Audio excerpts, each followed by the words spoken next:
Hello বন্ধুরা, সমন্বিত কৃষি ইউটিউব চ্যানেলের পক্ষ থেকে আপনাদের স্বাগতম। আবারও নতুন একটি ভিডিও নিয়ে চলে আসলাম।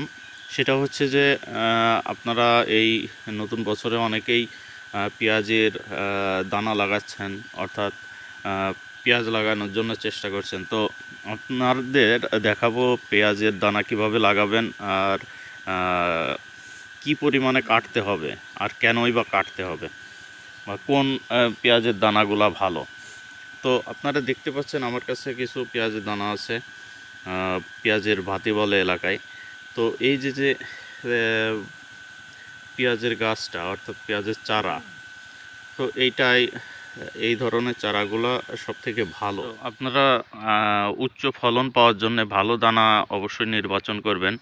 আর আরেকটা হচ্ছে, আপনারা যদি পেঁয়াজের এই যে ভাতিগুলা যদি বাজার থেকে কিনে নিয়ে আসেন, তাহলে দেখতে হবে যে কোন ধরনের ভাতি আপনি লাগাচ্ছেন। তো এখানে দেখেন এই যে পেঁয়াজের ভাতিগুলো আমি এনেছি। তো এই পেঁয়াজের ভাতিগুলো অনেক বড় না, আবার ছোটও না। দেখা যাচ্ছে যে আপনারা যদি অনেক বড় পেঁয়াজ হয়ে গেছে সেগুলো কিনে নিয়ে আসেন, তাহলে দেখা যাবে যে আপনাদের খরচটা বেশি হবে। অর্থাৎ এইটা আমাদের এই এলাকায় কেজি হিসাবে বিক্রি হয়। তো এই যে গাছটা, অর্থাৎ পেঁয়াজের চারা, এই চারা যদি মনে করেন এই যে এরকম এর চেয়ে বড় হয়ে যায় পেঁয়াজটা, তাহলে আপনার কেজিতে বেশি আসবে। অর্থাৎ দেখা যাচ্ছে আপনি 1 কেজিতে কম সংখ্যক পেঁয়াজের গাছ পাচ্ছেন, আর সেই ক্ষেত্রে আপনার খরচটা বেশি হয়ে যাচ্ছে। আপনার নিতে হবে একটু ছোট জাতের, মানে একটু ছোট থাকবে সেরকম টাইপের। আবার যদি আপনি একেবারে ছোট নেন, তাহলে আপনার ওই ফলনটাও ততটা ভালো হবে না। তো এদিকে খেয়াল রাখতে হবে। আরেকটা বিষয় হচ্ছে যে আপনারা যখন এই পেঁয়াজের ভাতিগুলা লাগাবেন বা পেঁয়াজের গাছগুলা লাগাবেন, তখন এই যে গাছটা তো অনেক বড়, এই যে দেখতেই পাচ্ছেন গাছটা অনেক বড়।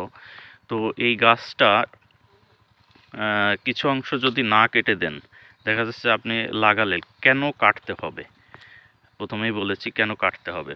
তো এই যে দেখেন, যদি আপনি গাছটা লাগান, তাহলে দেখা যাচ্ছে যে এই গাছের ভারত্ব, উপরে এই পাতার যে ভারত্ব, এই কারণে গাছের নিচের অংশ থেকে উঠে যেতে পারে।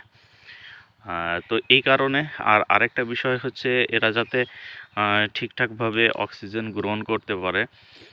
তো সেই কারণে সব মিলায়ে আপনাদের এই গাছটা যখন লাগাবেন, পেঁয়াজির ভাতিটা লাগাবেন, তখন 8 আঙ্গুল রেখে বাকি অংশটা কেটে ফেলে দিতে হবে। 8 আঙ্গুল, অর্থাৎ আমি দেখাই।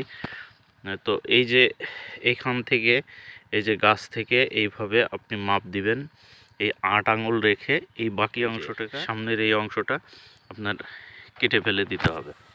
তো আমি কেটে তারপর আপনাদের দেখাচ্ছি। তো বন্ধুরা, আপনারা দেখতে পাচ্ছেন আমি এই অংশটুকু, অতিরিক্ত অংশটুকু কেটে নিয়েছি। তো এরকম 4 আঙ্গুল করে 8 আঙ্গুল আপনারা রেখে বাকি অংশটুকু যখন কেটে দেবেন, এই গাছটা লাগালে আপনার পড়বে না, অর্থাৎ মাটি থেকে উপড়ে যাবে না। এ একটা সুবিধা। আর দ্রুত এই গাছটা শিকড় গজাতে সাহায্য করবে। তো আপনারা এইভাবে কেটে, তো লাগানোর প্রসেসটা আপনাদের বলে দিই। এটা আপনারা 4 থেকে 6 আঙ্গুল করে দূরত্ব দিয়ে, 4 থেকে 6 আঙ্গুল করে দূরত্ব দিয়ে, আর আপনারা যদি পিলি সিস্টেমে করেন, তাহলে 1 বিঘে, অর্থাৎ আপনার 7 থেকে 8 আঙ্গুল আর 7 থেকে 8 ইঞ্চি দূরত্ব দিয়ে পিলি করে আপনারা লাগাতে পারেন। তো আপনাদের এই চারাটা নির্বাচনের ক্ষেত্রটা খুবই গুরুত্বপূর্ণ।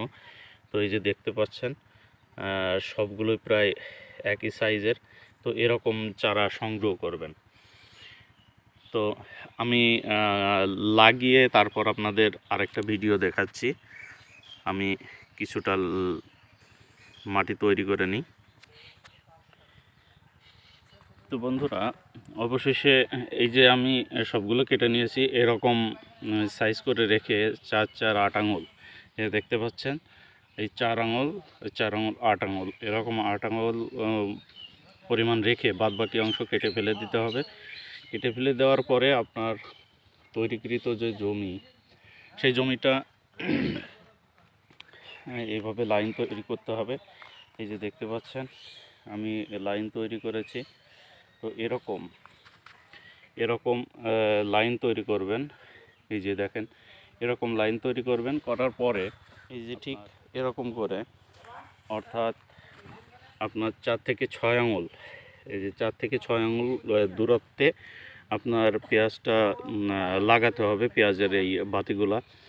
আর আপনি চাইলে এর থেকে হালকা পাতলা লাগাতে পারেন, পাতলা লাগালেও ভালো হয়। বিশেষ করে 6 আঙুল করে যদি আপনি দূরত্বে লাগান সেটাই ভালো হয়। আপনি 4 আঙুল করে দূরত্বেও লাগাতে পারেন।